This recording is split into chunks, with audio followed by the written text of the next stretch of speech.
அல்லேலூயா. அப்போஸ்தலர் நடபடிகள் 8ஆம் அதிகாரம் 25வது வசனம். இவ்விதமாய் அவர்கள் கர்த்தருடைய வசனத்தை சாட்சியாய் அறிவித்து சொன்ன பின்பு அப்படின்னு இருக்கு. அப்போஸ்தலர் நடபடிகளில் ஒரு விசேஷம் என்ன அப்படின்னு கேட்டிங்கன்னு சொன்னால், அது மொத்தம் ஒரு 28 அதிகாரம் இருக்கும்.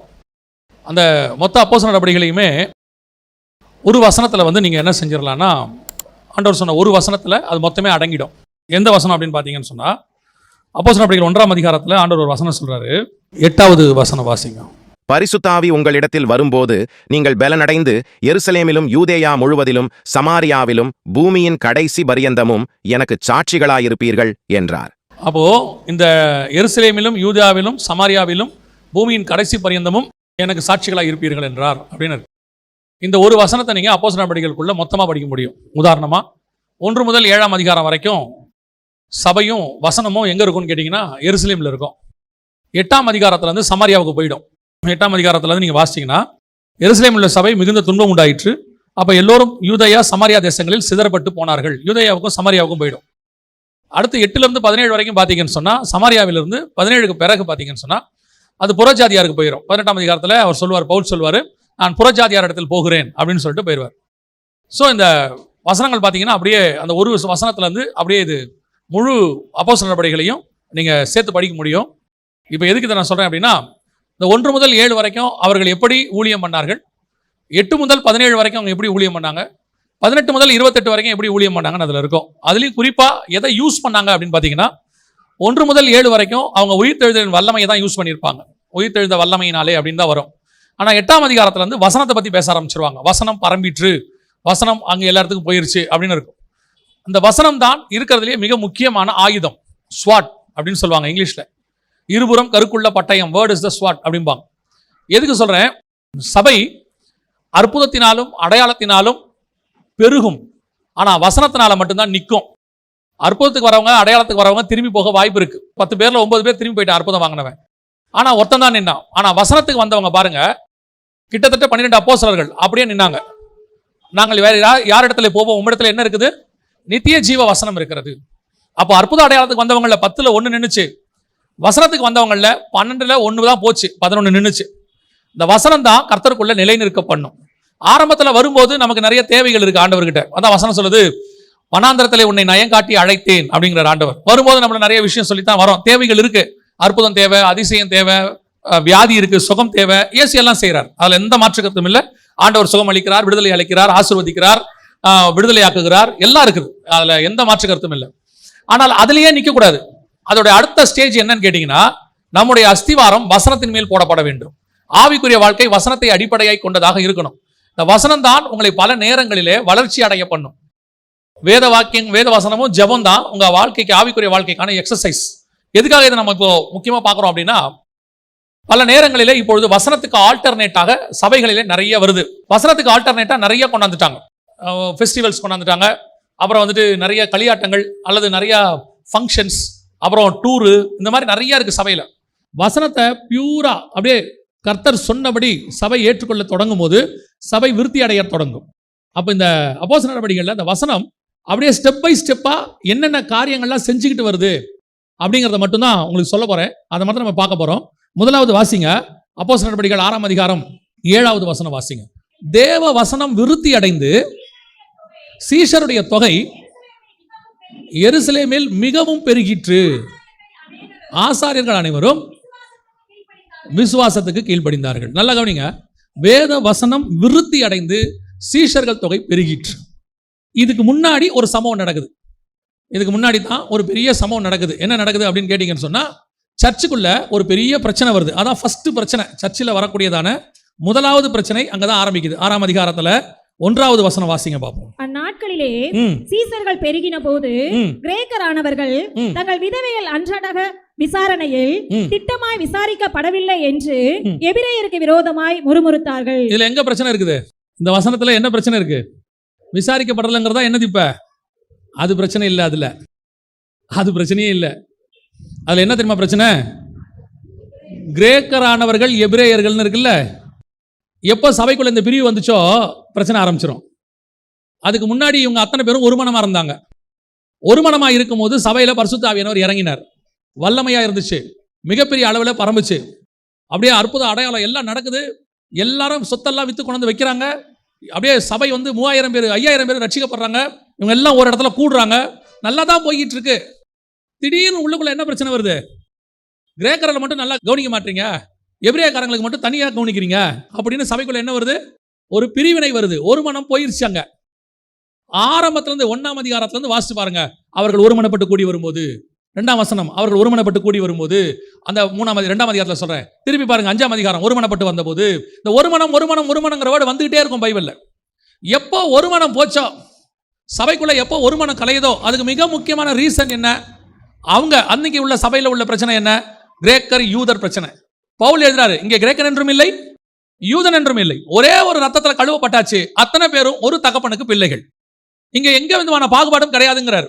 ஆனா இன்னைக்கு எவ்வளவு பெரிய சபையா இருக்கட்டும், உள்ளுக்குள்ள வந்து ஒரு புகைச்சல் இருந்துகிட்டே இருக்குது. அவர் யாரு, இவர் யாரு, பாஸ்டர் யாரு, பாஸ்டர்மா யாரு, மேல வர்ஷிப் நடத்துறாரு, இவர் யாரா இருக்கும், அதை தெரிஞ்சுக்கிறதுல ஒரு ஆர்வம். அதை வச்சு அவங்களுக்கு வந்து அப்படியே, என்னை கேட்டால் இது பிசாசினுடைய சுபாவம். பிரிவினை உண்டாக்குறது யார் சுபாவம்? பிசாசினுடைய சுபாவம். இயேசுவின் ரத்தத்துல கழுவப்பட்டு சபைக்குள்ள வந்தாச்சுன்னா இங்க எந்த பாகுபாடும் கிடையாது. அத்தனை பேரும் ஒரு தேவனுடைய பிள்ளைகள். இங்க யூதனும் கிடையாது, கிரேக்கனும் கிடையாது, ஜாதி கிடையாது, ஏற்ற கிடையாது, தாழ்வு கிடையாது, பணக்காரன் கிடையாது, ஏழை கிடையாது, படிச்சவன் கிடையாது, படிக்காதவன் கிடையாது. எல்லோரையும் நேசிக்கும்படி இயேசு சொல்லி இருக்கிறார். எல்லாரும் ஒரே கான்செப்ட் தான்.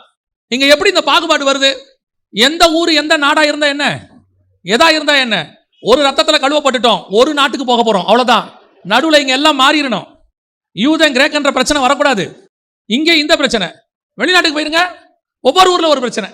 எப்ப இயேசுவின் ரத்தத்துல கழுவப்பட்டுட்டோமோ அதுக்கப்புறம் எந்த பாகுபாடும் இங்க கிடையவே கிடையாது. யூதனும் கிடையாது, கிரேக்கனும் கிடையாது. இங்க எல்லாருக்கும் சம உரிமை தான். அத்தனை பேரும் சமமா தான் பார்க்கப்படுகிறோம். இங்க இருந்து பாக்குறவங்க நல்லா தான் பாக்குறோம், கீழே இருக்கிறவங்க தான் வேற மாதிரி பாக்குறீங்க. என்னவா இருக்கும், ஏதுவா இருக்கும், நல்லா கவனிச்சுக்கொள்ளுங்க. ஜாதி பாக்குறவங்க, ஏற்றத்தாழ்வு பாக்குறவங்க, படிக்காதவங்க பாக்குறவங்க, நீங்க அத்தனை பேருமே நீங்கள் ஒரு மனதின் ஆவி இல்லாததுனால உங்களால தான் வசனம் விருத்தி அடைய மாட்டேங்குது. அந்த வசனம் இருக்குது பாத்தீங்களா, 6:7 என்ன சொல்லுது? கரெக்டா இந்த சம்பவம் முடியும் போது வசனம் சொல்லும். இந்த சம்பவம் முடிஞ்சு அவங்க சரி பண்ணுவாங்க. அதை சபைக்குள்ள ஒரு ஆளை, ஒரு டீமை போட்டு இதெல்லாம் சரி பண்ணுவாங்க. எப்ப இந்த ஒரு மனம் வந்து இந்த ஏற்றத்தாழ்வு பாகுபாடு சபைக்குள்ள மறையுதோ, மறைஞ்ச உடனே 6:7 என்ன சொல்லுது? அப்போஸ்தலர் நடபடிகள், தேவ வசனம் விருத்தி அடைந்து சீசருடைய தொகை எருசலேமில் மிகவும் பெருகிற்று. அவ்வளவுதான், தானா பெருகும். நீங்க ஒண்ணுமே செய்ய வேணாம். செய்யற சொல்ற சுவிசேஷம் சொல்லிட்டே இருங்க. சீசருடைய தொகை பெருக போகுது. அதுக்கு முன்னாடி என்ன நடக்கும்? வசனம் விருத்தி அடையும். வசனம் விருத்தி அடையணும்னா என்ன வரணும்? முதல்ல நமக்குள்ள இருக்கிற பாகுபாடு போகணும். இன்னைக்கு சபை விருத்தி அடையாம இருக்கிறதுக்கும் சீஷர்கள் பெருகாம இருக்கிறதுக்கு காரணம் விசுவாசிகளுக்குள்ளேயும் ஊழியர்களுக்குள்ளேயும் இருக்கக்கூடியதான இந்த பாகுபாடு. நான் சொல்றது வெறும் ஜாதி பாகுபாடு இல்ல, எல்லா பாகுபாடும் இருக்கு. பிசினஸ்மேன் பாகுபாடு இருக்கு. பிசினஸ்மேன் வேற மாதிரி உட்காந்துருப்பாரு, அவர் உட்காரும் போதே தெரியும் அவர் யாருன்னு. படிச்சவர் வேற மாதிரி உட்காந்துருப்பாரு, படிக்காதவர் வேற மாதிரி உட்காந்துருப்பாரு. உட்காந்துருக்க தோரணையே சொல்லும். எதுக்கு? இங்க எந்த பாகுபாடுமே கிடையாது. சபை விருத்தி அடையணும், சீஷர்கள் பெருகணும்னா முதல்ல பாகுபாடு தொலையணும். சபையில வந்துட்டீங்களா, இங்க எந்த பாகுபாடும் கிடையாது. யாரை பத்தி பாகுபாடு, எதை பத்தியும் கிடையாது. எதை பத்தி பேசவும் கூடாது, தேவையும் இல்லை. இங்க அப்படிப்பட்டவர்கள் முதல்ல மாறுங்க. நீங்க மாறினாதான் சபை விருத்தி அடையும், வசனம் விருத்தி அடையும், சபை பெருகும். நம்ம இவ்வளோ கஷ்டப்பட்டு ஊழியம் பண்ணிட்டே இருக்கிறோம், நடுவில் சில அப்படியே உட்காந்துக்கிட்டு சுரண்டிக்கிட்டே இருக்கிறது, வளர விடாம ஒரு ஓட்டை போட்ட மாதிரி. சபைக்குள்ள யாரையும் நல்லா இருக்கியான்னு கேளுங்க, சாப்பிட்டியான்னு கேளுங்க, உடம்பு சரியில்லையான்னு கேளுங்க. எந்த ஊருன்னு கேட்காதீங்க. புரியுதா உங்களுக்கு? எந்த ஊருன்னு மட்டும் கேட்காதீங்க, யாருன்னு கேட்காதீங்க, கேட்டாலும் சொல்லாதீங்க. சபை இன்னைக்கு வளர்ச்சி அடையணும், வசனம் விருத்தி அடையணும்னா முதலாவது நமக்குள்ள இருக்கிற பாகுபாடு தொலையணும். லாங்குவேஜ் பேரிகார்டு போனோம். எந்த மொழிக்காரரு, எந்த ஊருக்காரரு, அப்புறம் என்ன இனக்காரரு, எல்லாம் போனோம். இங்க யூதனும் இல்லை, கிரேக்கனும் இல்லை, எதுவும் கிடையாது. ஒன்னே ஒன்று தான், ஒரே பிதாவுக்கு நாம் அத்தனை பேரும் பிள்ளைகளாக இருக்கிறோம். அதோட ஸ்டாப் பண்ணிக்கணும். அல்லேலூயா. முதலாவது வசனம் அவர்களுக்குள்ளே விருத்தி அடைந்ததுக்கு காரணம், தங்களுக்குள் இந்த ஒரு மனதை கெடுக்கக்கூடிய காரியங்களை எடுத்து விட்டார்கள். அவர்கள் எல்லாத்தையும் ரிமூவ் பண்ணிட்டாங்க. யாராவது ஏதாவது பாகுபாடு பார்த்தாங்களா, தூக்கிட்டாங்க. நல்லா யோசிச்சு பாருங்க. இந்த பாகுபாடு பார்த்த இன்னொரு அப்போஸ்தலன் இருக்கிறான் பைபிள்ல. ஒரு இடத்துல இருக்குது, பவுல் சொல்றாரு, புறஜாதியரோட சாப்பிட்டு கொண்டிருந்த போது யூதர்கள் வந்தாங்கன்னு சொல்லி பேதுருவும் பர்னபாவும் என்ன செய்தார்களாம்? மாய்மாலம் பண்ணினார்கள்னு சொல்றாரு. பவுல் எழுதுறாரு, மாய்மாலம் பண்ணினார்கள். நடந்தது என்ன தெரியுமா? பவுல் சொன்னது கரெக்ட்னு பைபிள் ஒத்துக்குது. அப்படியே பேதுரு பக்கத்துல இருந்து பைபிள் பவுல் பக்கம் திரும்பிருச்சு. ஆண்டவர் சொன்னாரு பேதுருவை பார்த்து, உன்மேல் என் சபையை கட்டுவேன்னாரு. ஆனா பவுல் சொல்றாரு, நான் அஸ்திவாரம் இட்டேங்கிறாரு. அப்ப சபையை கட்டினால் யாரு? அப்படியே அழைப்பு மாறிடுச்சு. அழைப்பு மாறி யார் கையில போயிருச்சு? பேதுருவை பார்த்து ஆண்டவர் 3 தடவை சொல்றாரு, புறஜாதியாரை வெறுக்காத, ஒரு பெரிய துப்பட்டியில எல்லாம் வந்துச்சு, அடித்து புசின்றாரு. 3 தடவையும் அவர் அடிச்சு புசிக்கல, போயிருச்சு துப்பட்டா மேல. ஆனா அவர் கொர்னேலியஸ் வீட்டுக்கு போயிட்டாரு. ஆனா போனாரே ஒழிய அவருக்கு இன்னும் மைண்ட் மாறல. யூதர்களை பார்த்தா வேற, அப்போ மத்த புறஜாதியாரை பார்த்தா வேற. இந்த தாட் அவருக்கு இருந்துட்டே இருக்குது.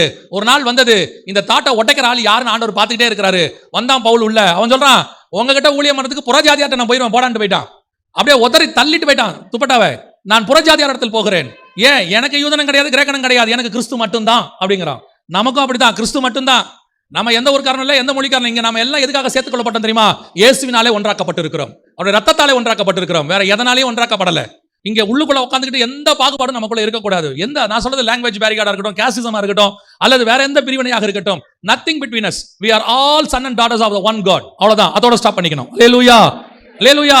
நான் சொல்றது கொஞ்சம் கடினமா இருந்தாலும், ஆனால் சபை இதனால் வளர்ச்சி அடையும். சபை வளர்ச்சி அடையும், வசனம் விருத்தி அடையும், வசனம் எல்லா பக்கமும் போகும்.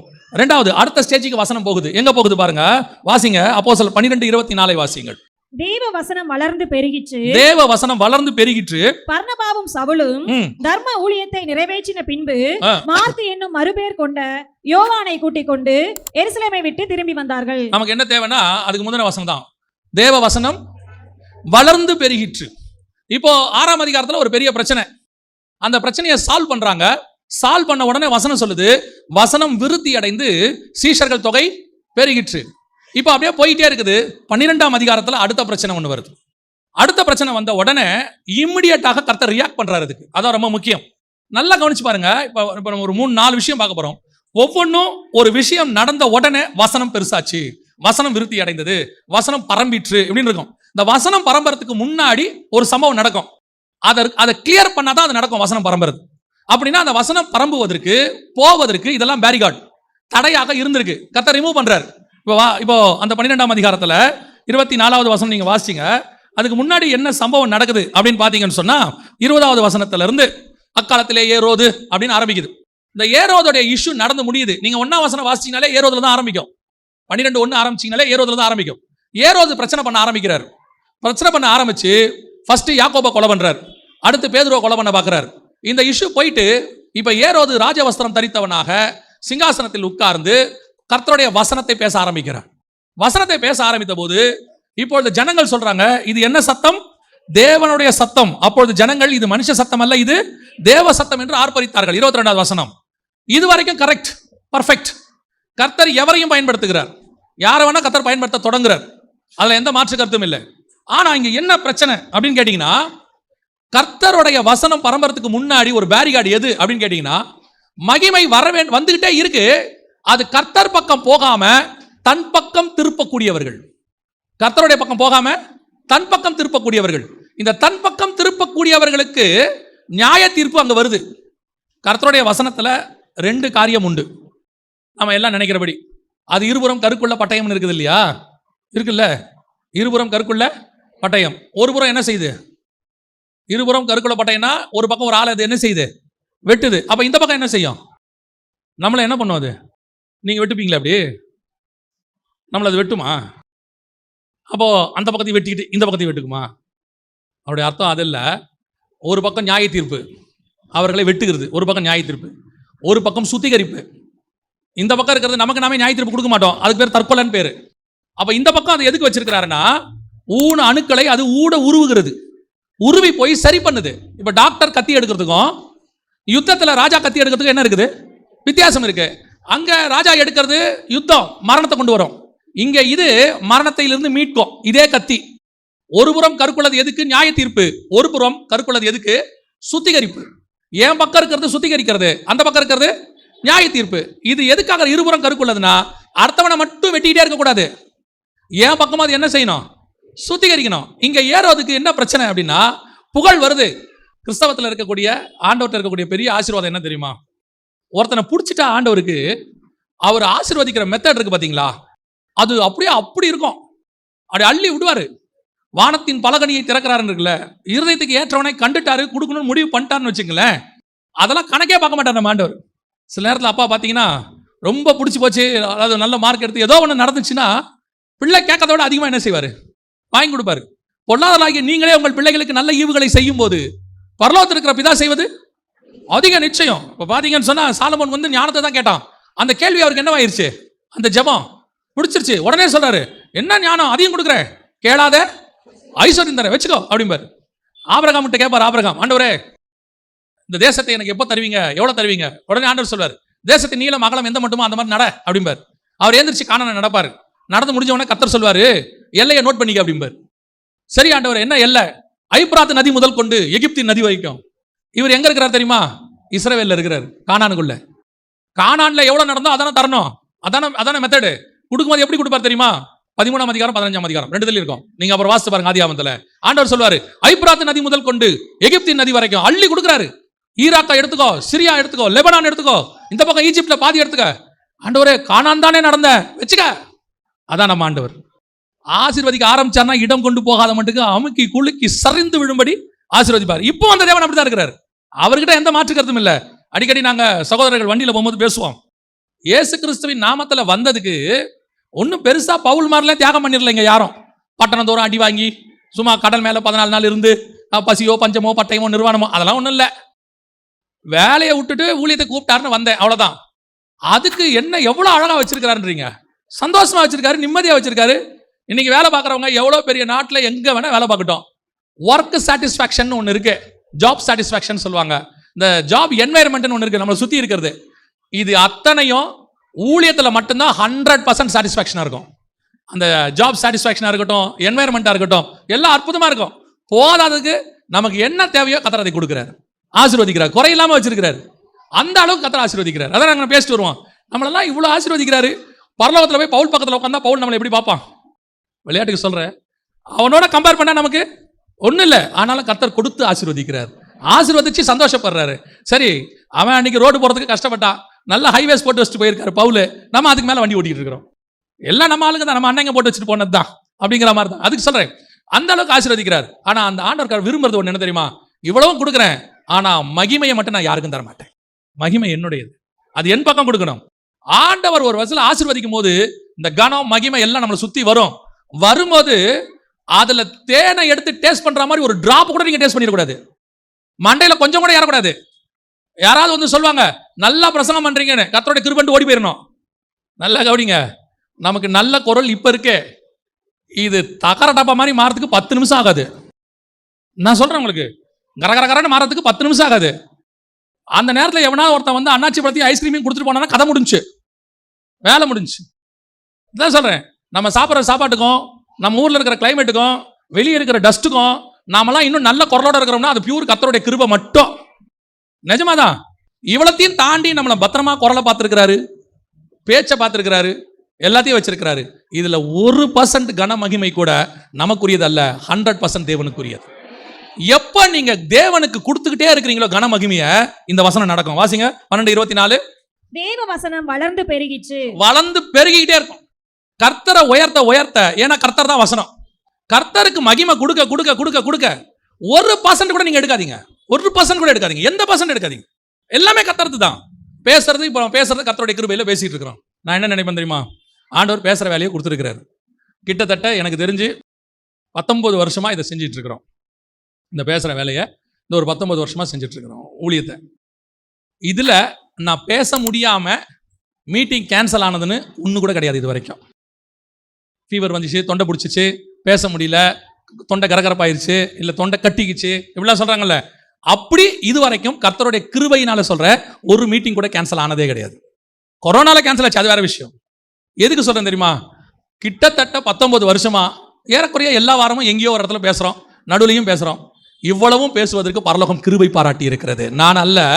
ஏன்னா இவ்வளவு பேச முடியாது திடீர்ல நடுவில். ஏன்னா ஒவ்வொரு ஊருக்கு போறோம், ஒவ்வொரு ஊர் தண்ணியை குடிக்கிறோம், அந்தந்த ஊரில் தண்ணியில் குளிக்கிறோம், அங்கே கொடுக்குற சாப்பாடை சாப்பிட்றோம். யூகேக்கு போனால் அங்கே 1 டிகிரி 2 டிகிரி செல்சியஸ், கனடாக்கு போனால் 10 டிகிரி, நார்வேக்கு போனால் 0 டிகிரி, அப்படியே சவுதி அரேபியாவுக்கு கூப்பிடுவாங்க 42 இருக்கும், உச்ச சூடு. இங்கே பயங்கர குளிர், அங்கே இருக்கும். இப்படி எல்லா கிளைமேட்டு, எல்லா சாப்பாடு. ஸ்ரீலங்காவுக்கு போனோம்னா காரத்தினுடைய உச்சம். இந்த பக்கம் போனோம்னா கார உப்புனா என்னன்னே தெரியாது, ஐரோப்பா பக்கம். அதையும் சாப்பிட்றோம், இதையும் சாப்பிட்றோம், எல்லாமே சாப்பிட்றோம். சிலர்லாம் சொல்லுவாங்க பார்க்கும்போது, எனக்கு எங்கள் வீட்டை தவிர வேறு எங்கே பார்த்தாலும் தூக்கம் வராதும்பா. சிலர் சொல்லுவாங்க பார்த்துருக்கீங்களா? நமக்கு எங்கே பார்த்தாலும் வரும், ட்ரெயின்லேயும் வரும், ஃப்ளைட்லேயும் வரும், வண்டியிலையும் வரும், வீட்லேயும் வரும். கிருபை தான் சொல்கிறேன் நான். ஏன் தெரியுமா? நான் தூங்காம வந்தால் என்ன ஆகும்? உடம்பு கெட்டு போகும். ஆனால் கர்த்தர் அந்த நித்திரையை அழிச்சிருக்கிறார். எந்த சாப்பாடு சாப்பிட்டாலும் ஏற்றுக்கொள்ளும்படி வைக்கிறார், எந்த தண்ணி குடிச்சாலும் ஏற்றுக்கொள்ளும்படி வைக்கிறார். அவ்வளவும் 100% கிருபையே. எதுக்கு சொல்றேன்? 100% கிருபையில் நாம் ஓடிக்கொண்டிருக்கிறோம். இதில் மகிமையை எடுப்பதற்கு நமக்கு எந்த வேலையும் இல்லை. மகிமையை கர்த்தர் பக்கம் திருப்பிக்கிட்டே இருங்க, வசனம் பெருகி கொண்டே இருக்கும், கர்த்தருடைய நாமம் உயர்த்தப்பட்டு கொண்டே இருக்கும். நீங்க மகிமையை எடுத்தீங்கன்னா நியாய தீர்ப்பு வரும். வசனத்தினுடைய இன்னொரு பகுதியை நீங்கள் பார்ப்பீர்கள். தேவனுக்கு முன்பாக தன்னை உயர்த்தி தன்னை கனப்படுத்தும் போது சட்டையை கிழிச்சுக்கணும். என்ன செஞ்சிடணும்? சட்டையை கிழிச்சிடணும். குதிரை மேல சேரட் வண்டியெல்லாம் உட்கார வச்சு ஐயா வாங்க ஐயான்னு கூப்பிடும் போது குதிரையை ஓட்டி விட்டு நம்ம நடந்து போனோம். ஆலன் பி அப்படின்னு சொல்லி பிரிட்டிஷ் ஒரு இவர் இருந்தார். 1918 பிரிட்டிஷ் தளபதி. அவர் தான் முதலாம் உலக யுத்தத்தை எருசலேமை ஜெயிச்சவர். ஜெயிச்சுட்டு எருசலேமுக்குள்ள நுழையிறார். அப்பெல்லாம் குதிரை தான். குதிரைக்குள்ள வராரு. எருசலேமுடைய அந்த கேட்டுக்குள்ள வந்த உடனே குதிரையை விட்டு இறங்கிட்டார். இப்பவும் அந்த போட்டோ இருக்கும், நீங்க போய் பாருங்க. ஜெனரல் ஆலன் பி உடைய போட்டோ இருக்கும். எல்லாரும் குதிரையில வருவாங்க, ஆலன் பி மட்டும் நடந்து வருவார். அந்த கேட்டுக்குள்ள வரும்போது இறங்கி நடந்து வந்தாரு. அப்ப எல்லாரும் கேட்டாங்க, ஏன் நடந்து வரீங்க, ஏன் இறங்கிட்டீங்கன்னு. ஆலன் பி சொன்னாரு, இந்த கேட்டு வழியா என் இயேசு மட்டும் கழுதையில் ராஜாவாக வந்தார், அவர் ஒருத்தருக்கு தான் அந்த தகுதி இருக்கிறது, நான் நடந்து வருவேன் என்று சொன்னார். அதுதான் கர்த்தருக்கு மகிமையை செலுத்துதல். இயேசு எப்ப 2000 வருஷத்துக்கு முன்னாடி நடந்தாரு. ஆனா நான் இன்னைக்கு நடந்தாலும் நான் நடந்தான் போவேன், நான் கழுதை மேல வரமாட்டேன், குதிரை மேல வரமாட்டேன். அது கர்த்தருக்குரியது. அந்த அந்த அந்த ஒரு பொருத்தனை இருக்கு பாருங்க, அந்த கணம், அதை நம்ம கொடுத்துக்கிட்டே இருக்கணும், எல்லா சூழ்நிலையும் கொடுக்கணும். வீடு ரொம்ப அழகா கட்டி இருக்கிறீங்களே, இது ஆக்சுவலா என்னுடைய பிளான் தான். யாராவது ஏதாவது சொன்னாங்களா, சோத்திரம், ஏதோ கர்த்தருடைய கிருபையில அப்படின்ட்டு போயிடணும். அங்க எங்கேயாவது என்ன செய்யக்கூடாது, நூல் அளவு கூட மகிமையை உள்ளே நுழைச்சிடக்கூடாது. அப்படி ஓடணும்னா கர்த்தருடைய நாம மகிமைப்பட்டு கொண்டே இருக்கும், கர்த்தர் நம்மை உயர்த்தி கொண்டே இருப்பார். அல்லேலூயா. அடுத்து வாசிங்க பார்ப்போம். அப்போஸ்தலர் நடபடிகள் 13ஆம் அதிகாரம் 49வது வசனம் வாசி. 13:49. கர்த்தருடைய வசனம் தேசம் எங்கும் பிரசித்தமாயிற்று. இப்போ வசனம் என்ன ஆகுது? தேசம் எங்கும் போகுது. இப்போ வசனம் பெருகுச்சு. அடுத்து எப்படி ஆயிடுச்சு? அடுத்த ஸ்டேஜ் எந்த அளவுக்கு போயிருச்சு? தேசம் எங்கும் பரம்புச்சு. இதுக்கு முன்னாடியும் ஒரு சம்பவம் நடக்குது. ஃபர்ஸ்ட் நடக்கும்போது சபையில் இருந்த பிரச்சனை ஒரு மனம் சரி பண்ணாங்க, வசனம் விருத்தி அடைந்தது. அடுத்து ஒருத்த மகிமையை தனக்கு எடுக்கிறான், அந்த நியாய தீர்ப்பு வருது, வசனம் சொல்லுது, வசனம் வளர்ந்து பெருகிற்று. இப்போ அப்போஸ்தலர் நடபடிகள் 13:49 வசனம் தேசம் எங்கும் ஏன் பிரசித்தமாயிற்று அப்படின்னு கேட்டீங்கன்னா, அதுக்கு முன்னாடி ஒரு பிரச்சனை வருது. 13ஆம் அதிகாரத்தில் ஒரு பிரச்சனை வருது. இப்போ எங்க போனாலும் ஒரு தேவ ஜனம் பவுலுக்கு விரோதமா வந்துகிட்டே இருக்குது. இந்த கூட்டம் யார் தெரியுமா?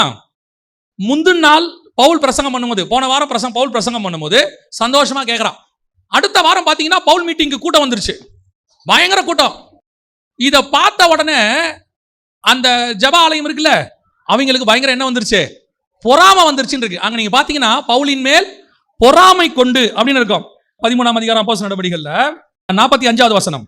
யூதர்கள் ஜனக்கூட்டங்களை கண்டபோது பொறாமையினால் நிறைந்து பவுலினால் சொல்லப்பட்டவைகளுக்கு எதிரடையாய் பேசி விரோதித்து தூசித்தார்கள். இது அடுத்து கர்த்தர் நம்மளை ஆசீர்வதிக்கிறத பார்த்தோன்னா ஒரு கூட்டத்துக்கு என்ன வருது? பொறாமை. என்னடா இவனுங்க இப்படி வளர்ந்துட்டு போறானுங்களே. இப்ப பாத்தீங்கன்னா அற்புத அடையாளங்காக ஜனம் வரல. ஜனம் எதுக்காக வருது? வசனத்துக்காக வருது. வசனம் வந்து கேட்க வருது. வசனம் கேட்க வந்த உடனே அந்த இடத்துல யூதர்களுக்கு ஒரு பொறாமை வருது பவுல் மேல. பொறாமை வந்த உடனே அவன் சொல்ற வசனம் என்னன்னா 46வது வசனம் வாசிங்க. அப்பொழுது பவுலும் பர்னபாவும் தைரியம் கொண்டு அவர்களை நோக்கி, தைரியத்தோடு அவர்களை நோக்கி. அடுத்த வசனம் தேசம் எங்கும் போகணும்னா நாம செய்ய வேண்டிய மிக முக்கியமான விஷயம், சில நேரத்துல சில இடத்துல தைரியமாய் பேச வேண்டியது அவசியம். சில இடத்துல என்ன செய்யணும்? தப்பு நடக்குதா, அங்க உபதேசம் தப்பா இருக்குதா, அந்த இடத்துல தப்பு பண்றாங்களா, அதை கர்த்தர் நமக்கு அனுமதி கொடுக்கிறாரா, தைரியமா பேசிடணும். பல நேரத்தில் நம்ம என்ன செய்வோம் தெரியுமா? சரிங்க, நாங்க என்னங்க, நாங்க ஒன்றும் பேசலங்க. பவுலுக்கும் பேதுருக்கும் அது ஒண்ணுதான் வித்தியாசம். எந்த இடத்துல எடுத்து பாருங்க, தைரியமாய் பேசினான். அந்த தைரியம் தான் இம்பார்ட்டன்ட். ஸ்பிரிச்சுவல் தைரியம் வேணும். ஸ்பிரிச்சுவல் தைரியம் தப்பு நடக்கும் போது பேசுறதுக்கு வரணும். முதல்ல ஊழியத்துக்கு வந்த புதுசுல சில காரியங்களை பேசிக்கிட்டே வரும்போது ஒரு பெரிய பணக்காரர் வந்து என்ன பண்ணாரு, அந்த கூட்டத்துக்கு வந்திருந்தாரு. அவர் வீட்டில் தான் அன்னைக்கு சாப்பாடு. முடிச்ச உடனே அவர் என்ன பண்ணாரு, நல்ல வயசானவர், அப்போ நான் சொல்றது ஒரு 19 வருஷத்துக்கிட்ட, தோல் மேல கை போட்டுட்டு என்கிட்ட ஒரு வார்த்தை சொன்னாரு. தம்பி, இந்த மாதிரி எல்லாம் பேசினா ₹1 ஆஃபரிங் கொடுக்க மாட்டான். அவர் சொன்ன வார்த்தை இன்னும் காதுல அப்படியே இருக்கு. ₹1 ஆஃபரிங் கொடுக்க மாட்டான். அனுசரிச்சு போகணும். சும்மா ஊழியத்தில் அதை பேசுறேன் இதை பேசுறேன்னு பேசி நாளைக்கு ஊழியம் இல்லாம வீட்டில் உட்காரக்கூடாது. அனுபவசாலியா சொல்றேன் அப்படின்னாரு. மனசுல நினைச்சுக்கிட்டேன், அதுக்கு எதுக்கு நம்ம ஊழியத்துக்கு வரணும்? எதுக்கு ஊழியத்துக்கு வரணும்? அதுக்கு அனுசரிச்சு போறதுக்கு தான் இன்னொரு வேலை இருக்குது. நம்ம பார்த்துக்கிட்டு இருந்த வேலையை அங்கேயே அனுசரிச்சு போயிருந்தோம்னா அவனே நமக்கு சம்பளம் கொடுத்துருப்பானே. இப்படி யோசிச்சுட்டே இருக்கிறேன். கர்த்தர் சொன்னாரு, தைரியமாய் பேசுனார். ஆண்டவர் சொன்ன வார்த்தை, தைரியமாய் பேசு. இன்னைய வரைக்கும் சத்தியத்தை சத்தியமாய் பேச கர்த்தர் கிருபை தந்திருக்கிறார். ஒரு இடத்துல சத்தியம் பேச வேணாம்னா அங்க போக வேண்டிய அவசியம் இல்லை. நமக்கு சத்தியத்துக்கு கதவு அடைக்கிற இடத்தில் பேச வேண்டிய அவசியம் என்ன? அவங்களை காம்ப்ரமைஸ் பண்ண. அதான் கலாத்தியருக்கு எழுதும் பவுல் தெளிவா சொல்றாரு, நான் இன்னும் மனுஷனை பிரியப்படுத்துகிறவனா இருந்தால் தேவனுக்கு ஊழியக்காரன் அல்லவே. அவசியம் இல்லை. இதான் சார் சத்தியம், இவ்வளவுதான். கேட்டா கேளு, கேளாட்டி போயிட்டாரு. நம்ம யாருக்கும் பயப்பட வேண்டிய அவசியம் கிடையாது. சத்தியத்தை பேசுறீங்களா, எதுக்கும் பயப்பட வேண்டாம். இதுதான் சத்தியம், இப்படிதான் பேசணும். யார் உங்க பக்கத்துல நிக்கிறாங்களோ இல்லையோ, பரலோகம் நம்ம பக்கத்துல நிற்கும். எப்பவும் நான் சொல்லுவேன், கொடுத்தீங்கன்னா மைக்கில் பேசுவேன், கொடுக்காட்டி ரோட்ல பேசுவேன், ஆக மொத்தத்தில் பேசுவேன். அவ்வளவுதான், முடிஞ்சு. எங்க பேசுறோங்கிறதே முக்கியம் இல்லை. வனாந்தரத்தில் கத்துறோமோ, ஜபாலயத்தில் கத்துறோமோ, இல்ல மலைக்கு மேல கத்துறோமோ, இல்ல எங்க கத்துறோமோ, கத்தணும். அவ்வளவுதான். இயேசு வர வரைக்கும் கத்தணும். ஒரு காலத்துல அதுக்கு வாய்ப்பு இல்லை. இப்பெல்லாம் நமக்கு ஆண்டவர் வாய்ப்பையும் ஏற்படுத்தி கொடுத்துருக்காரு. அதனால நமக்கு எந்த கவலையும் இல்லை. கூட்டம் கூப்பிட்டா கூட்டத்தில் பேச போறோம், கூட்டம் கூட்டாட்டி கேமராட்ட பேச போறோம். ஆனா பேசுற சத்தியத்தை பேசிக்கிட்டே தான் இருக்கணும். தைரியமா பேசுங்க. நீங்க தைரியமா பேசி முடிங்க. அந்த வசனம் என்ன சொல்லி முடிக்குது பாருங்க, வாசிங்க. 13:49. கர்த்தருடைய வசனம் தேசம் எங்கும் பிரசித்தமாயிற்று. வசனத்தை நீ கேட்டா கேள்வியில புறஜாதியார்ட்ட பேசுறேன்னு போயிட்டேன்ட்டான். பட் நீ கேட்க மாட்டியா? சத்தியத்தை நீ கேட்க போறது இல்லையா? விடு, நான் புறஜாதியார்ட்ட பேசுறேன். அங்க புறஜாதியார்ட்ட போயிட்டான். வசனம் சொல்லுது, புறஜாதியார் சந்தோஷமா ஏற்றுக்கொண்டார்கள். கேட்காத ஒருத்தன் திட்டுற ஒருத்தன் இருக்கிறானா, சந்தோஷமா ஏற்றுக்கொள்ற ஒருத்தன் இருக்கிறான், அவங்ககிட்ட பேசிட்டு போவோம். நான் எப்பவும் சொல்லுவேன், சத்தியத்துக்கு ஒரு ஊழியக்காரன் நின்னானா கர்த்தர் அவனுக்குன்னு ஒரு கிரௌட வச்சிருப்பார். ஒரு கிரௌடு இருக்கும், ஒரு கூட்டம் இருக்கும். அந்த கூட்டத்தின் வழியாக வசனம் பரம்பும். அப்போஸ்தலர் 19:20 வாசிங்க. இவ்வளவு பலமாய் கர்த்தருடைய வசனம் விருத்தி அடைந்து, இவ்வளவு பலமாய் கர்த்தருடைய வசனம் விருத்தி அடைந்து, இதான் ரொம்ப முக்கியம். கடைசியா வசனம் என்ன பண்ணுச்சு? மேற்கொண்டது. இது வரைக்கும் வசனம் வளர்ந்துகிட்டே இருந்துச்சு, தைரியமா போச்சு, போய்கிட்டே இருந்துச்சு. ஒரு நாள் வந்துச்சு, அத்தனை பேரும் விக்கிரகத்தை கொண்டு வந்து எரிச்சு விட்டான், புக்கை கொண்டு வந்து போட்டு எரிச்சுட்டான். அத்தனை பேரும் மனம் திரும்புறான். மாய வித்தக்காரன், அவன் இவன் எல்லாரும் மனம் திரும்புறான். எது ஜெயிச்சுச்சு? ஊழியக்காரன் ஜெயிக்கல. யார் ஜெயிச்சா? வசனம் ஜெயிச்சுச்சு. அதுதான் வசனத்தினுடைய வல்லமை. வசனம் தான் கடைசியா ஜெயிக்கும். வசனத்தை ஜெயிக்கிற வல்லமை உலகத்தில் இதுவரைக்கும் யார் கையிலும் கர்த்தர் கொடுக்கவே கிடையாது. பேசுறதுக்கு ஊழியக்காரன் பேசினா ஊழியக்காரனுக்கு ஆசீர்வாதம். வசனத்தை ஒழுங்கா பேசினா ஊழியக்காரனுக்கு ஆசீர்வாதம். இல்லைன்னா அந்த வசனம் தான் செய்ய நினைக்கிறதை செய்து முடிச்சு விட்டு தான் திரும்பும். வசனத்துக்கு அப்படி ஒரு வல்லமை உண்டு. அது மேற்கொள்ளும். எதை மேற்கொள்ளும்? 50,000 வெள்ளியாமா. யோசித்து பாருங்க, அங்க வசனம் அப்படித்தானே இருக்குது. மாயவித்தைக்காரராயிருந்தவர்களில் அநேகர் தங்கள் புஸ்தகங்களை கொண்டு வந்து எல்லாருக்கு முன்பாக சுட்டெரித்தார்கள். அவைகளின் கிரயத்தை தொகை பார்த்து 50,000 வெள்ளிக்காசாக கண்டார்கள். எவ்வளவு? 50,000 காசு இல்ல, வெள்ளிக்காசு. 5,000 பேருக்கு சாப்பாடு போறதுக்கு எவ்வளவு கேட்டாங்க? எவ்வளவு ஆகும்னு சொன்னாங்க? 200 பணம். 200 பணம். 5,000 பேருக்கு சாப்பாடு போறதுக்கு 200 பணம் போதும். அப்ப 50,000னா எவ்வளவு பேருக்கு சாப்பாடு போடலாம்? அந்த பணத்தை இன்னைக்கு கணக்கு பண்ணி பாருங்க. இன்னைக்கு வெறும் 50,000 வெள்ளி காசுங்கிறதே பெருசுதான். இன்னைக்கே 50,000ங்கிறது பெருசுதான். 2000 வருஷத்துக்கு முன்னாடி 50,000 போடுங்க, எத்தனை 1000 கோடினே வராது நமக்கு. அத்தனை 1000 கோடியை கொண்டு எரிச்சு விட்டான். எரிக்க வச்சது வசனம்.